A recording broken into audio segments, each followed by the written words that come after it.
All right, so first things first, our donor motor has been stored up on this pallet rack for some time now, and we need to clear a path for the forklift to get to it.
And now that we have the engine down, we can rearrange the last couple vehicles and bring in the square body.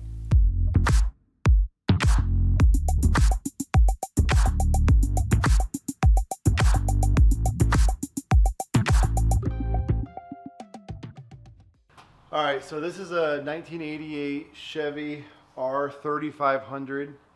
It has no motor and trans in it right now, but we're going to be swapping in a 6-liter with a 4L80 automatic. Planning on keeping this one, using it to go pick up projects as we get them, or it's a crew cab, so you can take the whole family. You can see under the hood. Originally, it was a 454 big block TBI truck with a turbo 400. This is how I get most of my projects with no motor in them, so it's kind of easy to start and do whatever you want. But yeah, here we go. So like I said, it had a big block with a turbo 400. Now we're putting in a 6-liter with a 4L80E transmission. This will be an overdrive, so it'll be a lot nicer on the highway. That's kind of what we're going for, is going for a truck that's going to be nicer to drive. So instead of loud exhaust, loud intake, we're going to put a stock intake on it, a stock exhaust. One of the main goals is to keep it comfortable, so I'm going to try and add air conditioning, which I haven't done on the other ones. Normally the motor sits too low, so you have to make room for the AC compressor, and by doing that we're going to raise it up so that we can put the AC in. These are the original clamshells that I normally use with an adapter plate, and this time I bought motor mounts. You can see how much higher the motor is going to sit. I always mount the motor, if I remember correctly, far forward, but these should put the motor 3 inches higher than stock or so, higher and further forward, so that it'll allow room to put the original AC compressor from the LS truck, the Silverado, in the original location on the motor.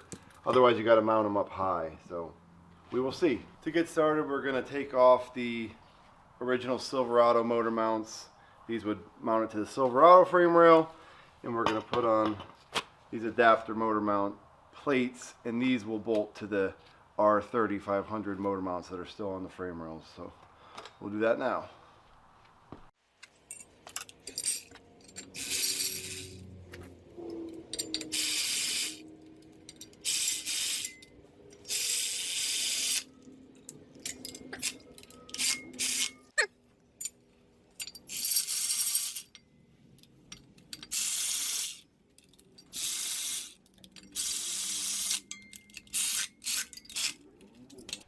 Now with the adapter plates bolted to the motor, we're going to try and set the motor and trans in, see how they line up with the original mounts. I don't really know, I haven't done this setup before, so I'm not sure where the cross member is going to land on the transmission, whether I have to move the cross member forward or backwards to line up with the trans mount, and mainly to see how the AC compressor clears the frame rail up here. They say you might have to do some trimming on this frame rail where it bulges out here. So let's get it in and see what we got to do.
Okay, the motor is in. It's all bolted in, set down. A couple of things we ran into. I believe originally this truck was Hydro Boost, and now it's got a vacuum booster. I believe anyway. And the booster is really tight against the coil when we were dropping the motor in. Not now, but so we did end up breaking that back coil. Probably should have removed the coils. Would have made this install easier. The has a Hydro Boost power steering reservoir on the LS truck motor, and the bottom line is really close to the frame rail, so that's gonna have to be heated and bent out of the way. So that was another issue, and it probably would have been easier if we would have removed the transmission cross member, but we did not. We just fished the motor in, started on a really steep angle, and then dipped it down and in. And that, since we had the 4L80 transmission on it, you had to really put it at a steep angle, and that was not super easy. So a couple of things could have been done differently to make it easier, but it's in. Okay, to make these stock Silverado LS manifolds fit and save 200 bucks, this is what we did. On the driver's side, it hits on this boss right here. It hits on the frame rail. So as you can see, I ground that off and ground some of the flange. These fit in without touching now the way they are. I am going to grind this a little more because I don't want to grind the frame rail back that far, but it fits. And then on the passenger side, it hits really hard. So I actually cut the collector off and then rotated it so this stud here isn't protruding right into the frame rail. I rotated the collector, and you can even tilt it a little if you want to make even more room. But this clears now. Again, it's close. I'm going to grind a little bit, but nothing's touching. When you cut and weld on cast steel, cast iron, nodular iron, whatever these are made out of, everybody says they're cast steel, but they still crack easily. You want to do your homework on how to weld that. You got to heat it up and cool it down real slow so they don't crack. But it actually came out really well. I've done this on these before and had it like that many years without them cracking.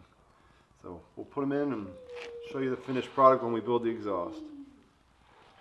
Here are the Silverado manifolds installed. They are ground down to clear the frame rail on this side. The frame rail is not ground down, just the manifold. I'll probably do a little bit more grinding. It is clearing right now, but it's very close. In the picture, I'm sure it looks like it's touching, but it's not. And on the passenger side, this is the one that even in the instructions for the motor mounts, it says it hits severely, which it did. So I actually cut the collector off and rotated it so that the bolt doesn't hit the frame rail. Again, it looks close. I'm going to pull this back off and do a little bit more clearancing on the header flange, not on the frame rail, but it actually isn't touching right now. It just looks like it is.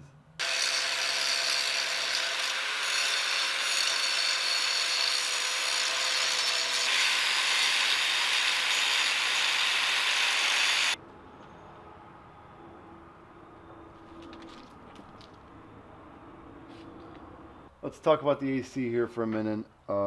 The original frame has this boss here that protrudes off, and I wasn't able to slide the compressor into its location, so I trimmed off this bulge here. It doesn't look like it really is going to do too much of the frame. I don't like to trim the frame, but that allowed me to get the AC compressor in, and it is clearing once you tighten the bolts down. There's not much room for clearance for things to move around, which the engine moves a little, so I drew a line here.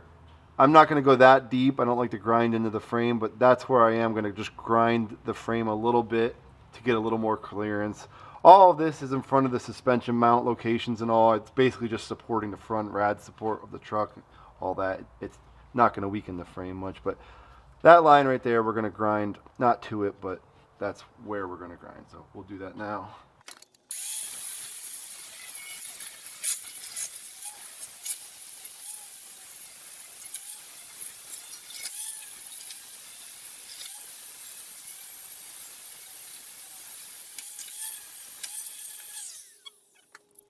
Okay, let's see if it fits any better now with some more clearance.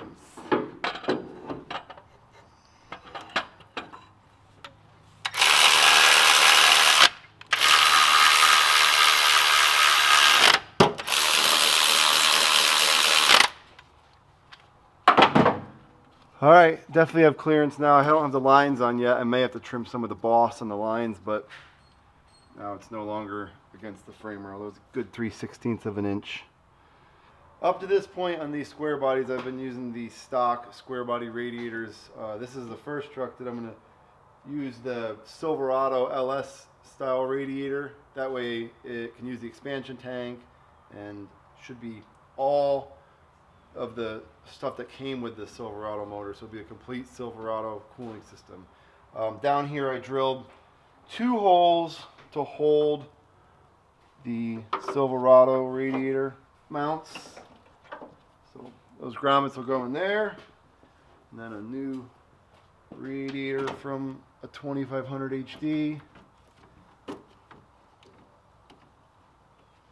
fits into the grommets.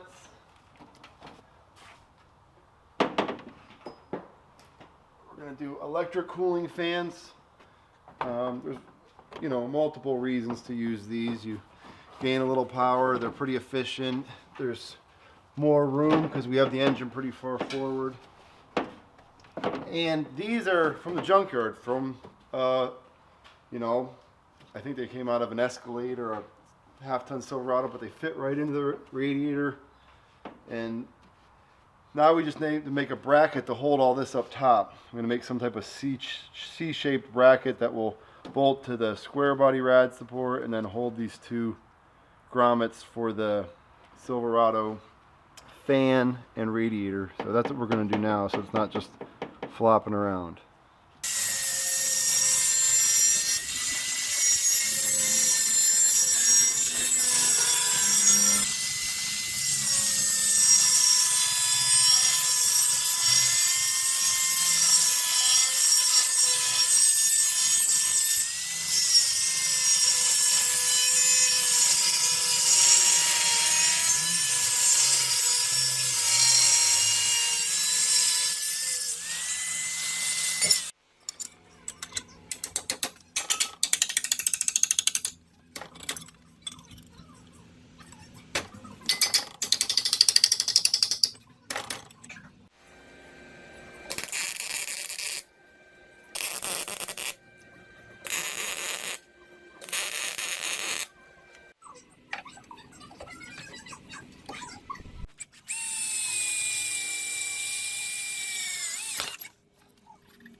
For the fuel system, this is the original tank out of the R30. It's a TBI tank. The truck was TBI, which means it is a fuel injection tank.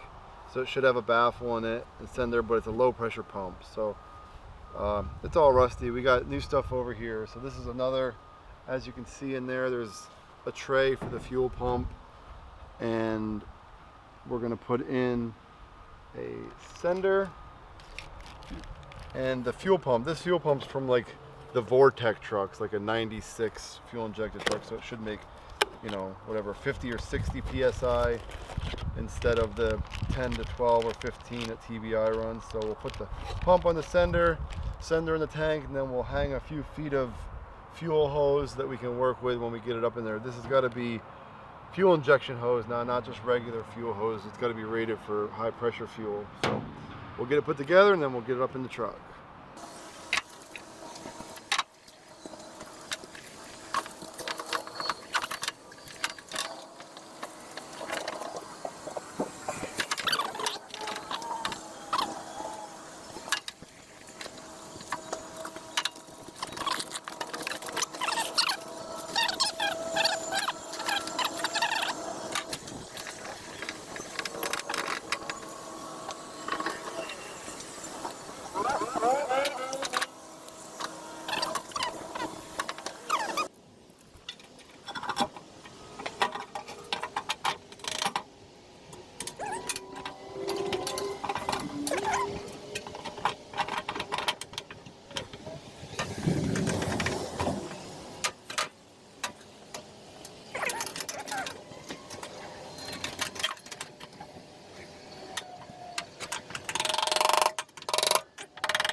Now we're back inside. We got the car in the air. We're gonna put the fuel hose on the fuel tank and spray it up a little bit with some rust prevention, and then we're gonna put the straps back on and put it in.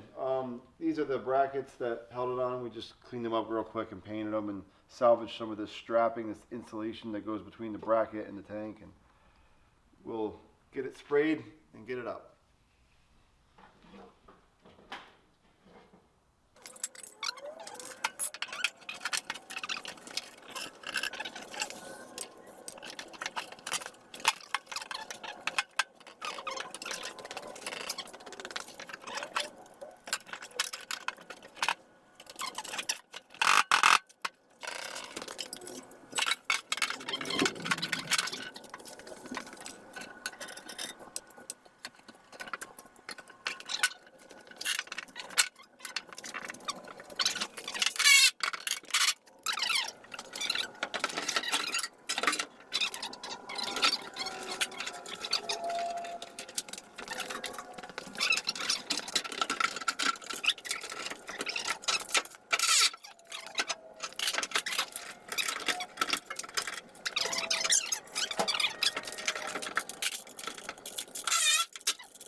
Let's talk about the oil cooler. This is the oil cooler off the 6-liter Chevy truck motor. It had rubber hoses on here. I cut the crimps and took the hoses off. And then these are the lines from the original truck oil cooler on the radiator. So we cut those off, and the idea is to put the hoses from the square body oil cooler onto the LS truck oil cooler mount. So the lines are up here. We already cut the ends off. They're just draining. I kind of flushed the lines quick. So I'll mount up the oil cooler, and then we'll put the hoses on.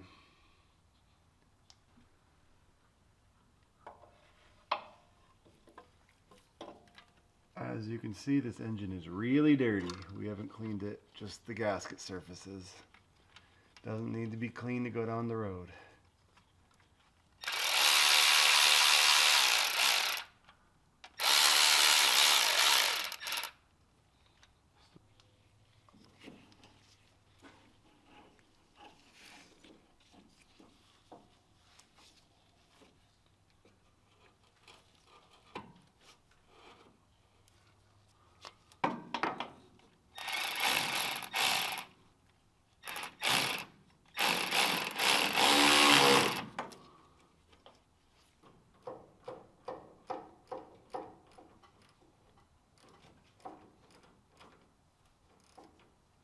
let's show a little more about how these air conditioning lines are going to go in. So you have the original LS truck air conditioning lines on the compressor, and they come up, and now you see they're going into the square body dryer and the square body condenser. And what we did was we cut the ends off the square body lines, and we cut the ends off the LS truck lines and welded them together. So take this back apart and show you. So this is the line off of the Silverado, goes the AC compressor, and I cut off the fitting from the Silverado dryer and welded on the fitting, the end of the line from the square body. Same with the high pressure here. Silverado line, cut off this piece of pipe from the square body, and then had them welded together so that I can just use these lines instead of buying them. Did buy a new dryer, as you should always replace the dryer when you take the system apart, and then these will just be scrapped. Power steering. This is a later model square body, so it's already been switched over to mostly metric bolts and fittings. If it was an earlier one, you would need to switch the fitting going into the high pressure side of your power steering pump. But since this is a later square body, it's already metric, and you can just use the line. Well, I mean, this is the line from the Silverado. It seems to work just fine in there, so I didn't have to change any fittings. I actually just screwed it right on this truck anyway. The return line, this truck's been sitting around so long, and the fittings on the box were really dirty, so just made a return line, and I actually put an inline filter in. I never used one of those before, but it has a magnet in it, and hopefully it'll get some of the dirt that I'm sure is in this system. It was a used pump and a really dirty box, so that's it. Check out this shifter linkage here. This is just a cheap $45 Amazon kit. As you can see, I had to bend it in two places, heat up the stainless rod and bend it. And it took a little bit of adjusting, but I got it to get all the gear positions and read on the cluster correctly. This cluster has been switched over to an overdrive cluster, so it reads each gear correctly. We'll go look at that. All right, we're gonna go through the gears, and you can see they line up pretty well, and it gets them all.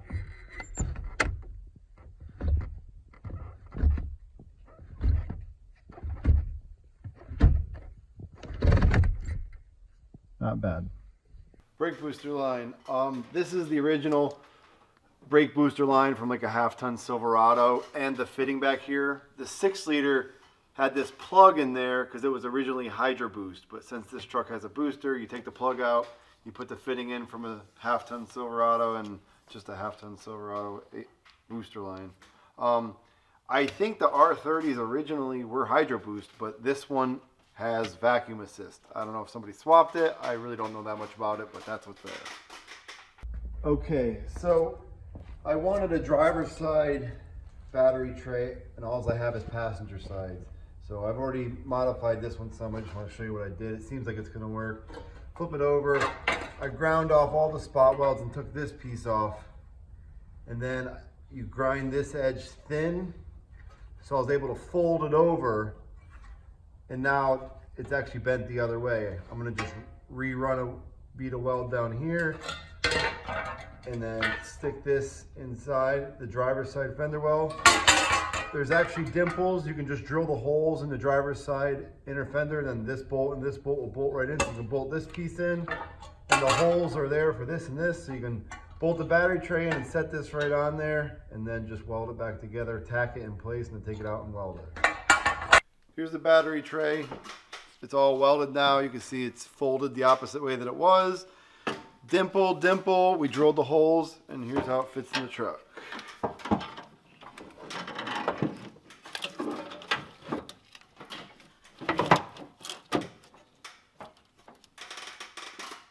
Okay, quick update. I've been doing a lot of work off camera. You can see I have a lot of things in. I have the Silverado radiator, Silverado fan, the brackets we made to mount them, Silverado intake, Silverado overflow tank, Instead of using the factory computer this time, I'm running a FI Tech computer and harness. So that's all laid in, just getting things ready to start. The manifolds are on, but the exhaust is not made yet. I'll be doing that later. But belts on, AC lines are kind of laid in here. Stuff's just laid in, mocked up so we can crank it over and you know, get it running before we finalize everything. Right now I'm just priming the engine. I have a oil tank, a pressurized oil tank that's pumping oil into the engine through the port on the side of the timing cover where the oil pump is. So this engine hasn't been started in many years, so I'm priming the oil system, and I had taken the injectors out off camera as well and cleaned them. I had to switch them over to an EV6 connector that the FI Tech is using, so it has different injectors in it. I went from a 22-pound EV1s to, so I think they're 30, or yeah, I think they're 30-pound. I don't remember, but they're EV6 style connectors. So once it's done priming, I think I'm going to crank it over.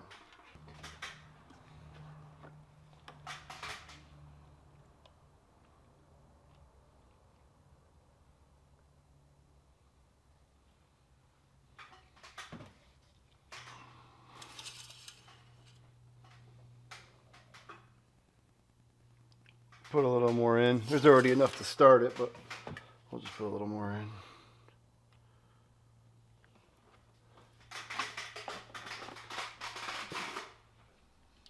I'm just adding a ground strap from the motor to the chassis. You've got to add them every spot that you can. That, you know, I have one from the motor to the battery, and then the battery to the body, and the body to the motor, and then I have one from the gas tank to the frame. So, you know, the computers, they rely on this FI Tech relies on two different grounds in the harness, and I'm just tying into one of those that's here in the back of the cylinder head somewhere.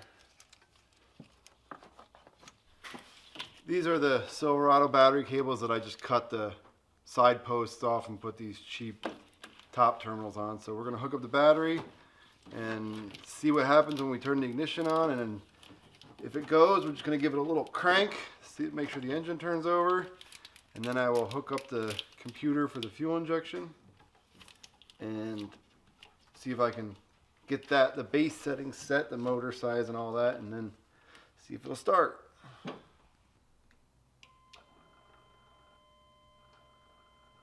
Pump runs. Does not turn. Okay, so I turned the key to the start position and it didn't crank. It's real gummy feeling. Someone swapped the steering column at some point in this truck. I got it with no motor and trans. I don't really know what's going on. So for the time being, I cut the wire going to the starter, and I'm going to just jump the thing so that I can get it cranking. And then I can't really get the doors open on the lift, so I can't really work on it. So once I get it running and get it off the lift, I will try and figure out what's going on with the starter. But for now, we're just going to pull this wire out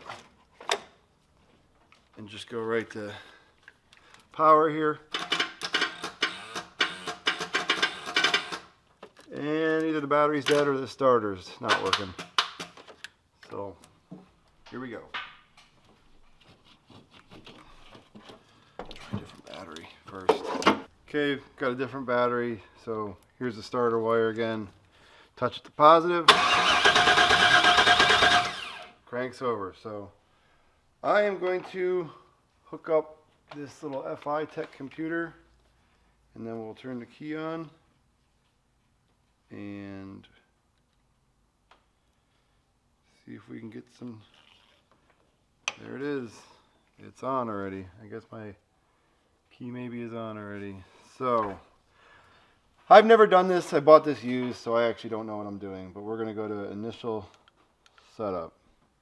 I just set the basic information that I know, which is like engine size and injector size. Really don't know what I'm doing. Just turned it on, and I'm going to hit the starter over and see if it'll start.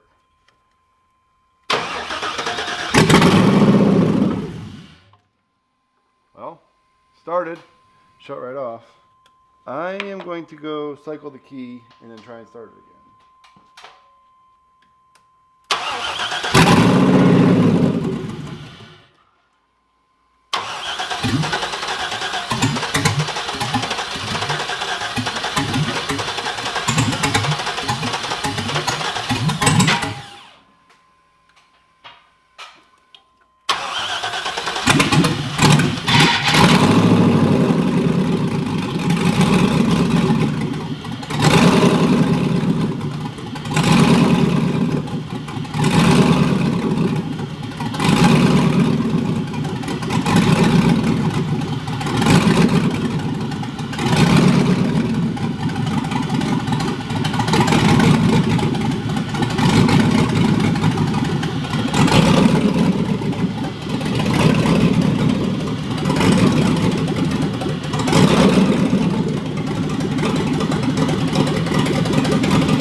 Alright, so you can see how it kind of self-learns. This is supposed to be a self-learning system. It actually did smooth the idle out and idled pretty good. The idle I have set way too low, I believe. It's at like 600 RPMs. Sounds cool, but it's a little low. So with the air conditioning and the big trans that's on it, it probably, when put in drive, won't idle well, so I'll have to up the RPM at idle, but we'll deal with that later. But for now, I mean, that was the first time this thing has started in a long time, but seems to have run pretty well once it learned how to idle. So we're going to button up some more stuff and actually, you know, build an exhaust and get it drivable and go from there. But for now, it runs. All right, we're back underneath the truck. Now that we got it running, we're going to go ahead and try and build an exhaust so that we can run it a little longer and let it, you know, self-learn, self-tune.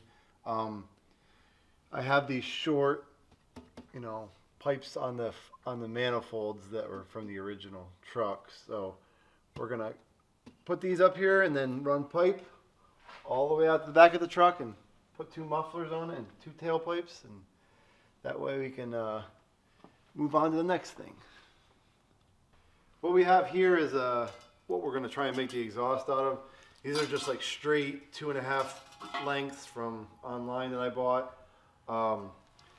The mufflers and these tailpipes were off of a friend of mine's square body. He had them on there and said they were too loud, so we're going to try and use them on this truck. Here's some used flex joints. I'm not sure if I'm going to use those or not. These motors don't move that much, and these tailpipes are so long that even if there was some movement, it'll not be much. So yeah, it's all used stuff, but we'll piece it together and make an exhaust.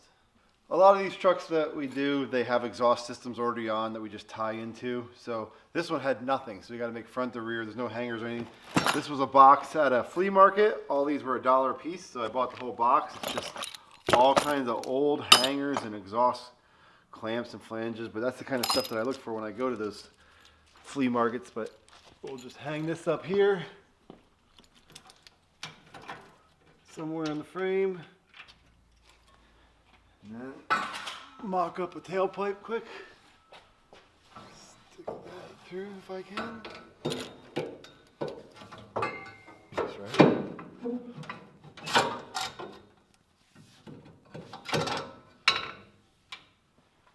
Okay. That'll go up somewhere like, I can't see back there, but be somewhere like this.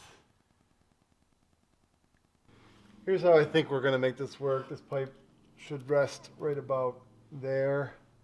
So you can see that I need to raise this pipe about 2.5 inches. So I'm going to try and just take 2.5 inches out of this, raise it up, and see what happens.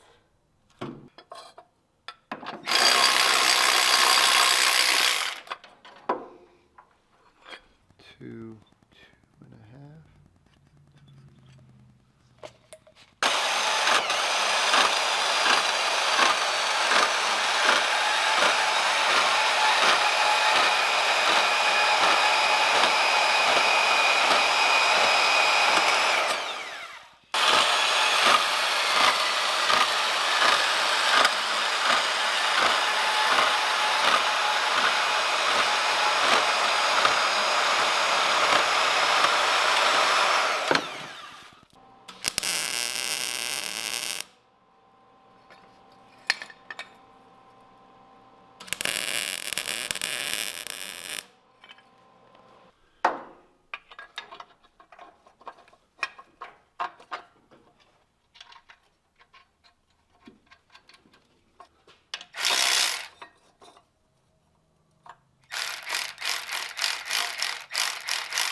See that? It landed right on this.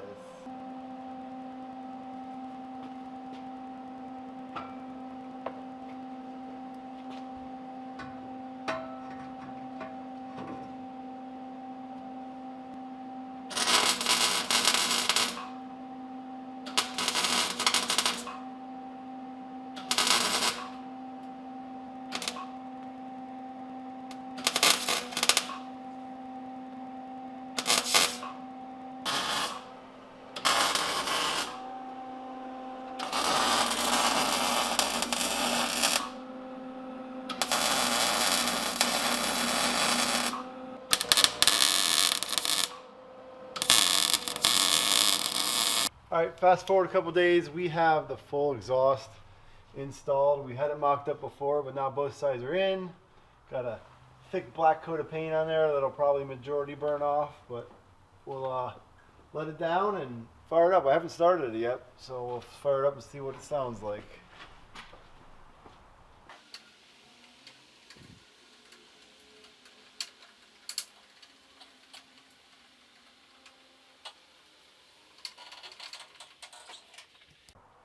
All right, we're gonna start it up to see what it sounds like for the first time. I need a new ignition switch. I have one, I haven't put it in yet, so this wire here runs down to the starter. So I'm just gonna turn the ignition on and then I'm gonna power up the starter. So give me a second here.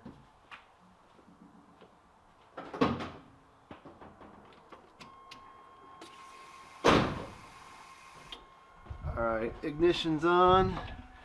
Now it'll probably crank for a while because it hasn't started since I hooked the battery up.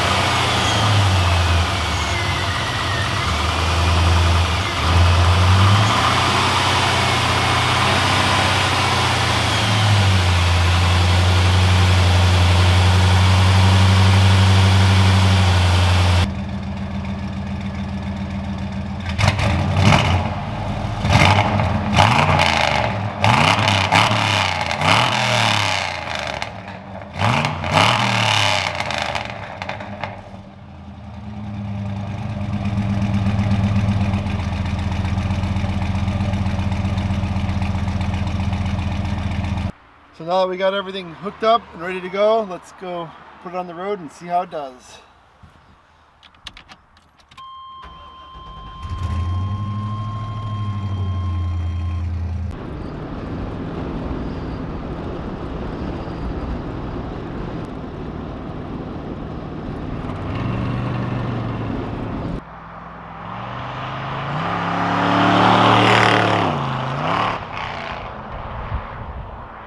Alright, seems to be driving pretty good. I wired up the converter lockup switch on the brake pedal yesterday so that it's going into overdrive and the converter's locking up.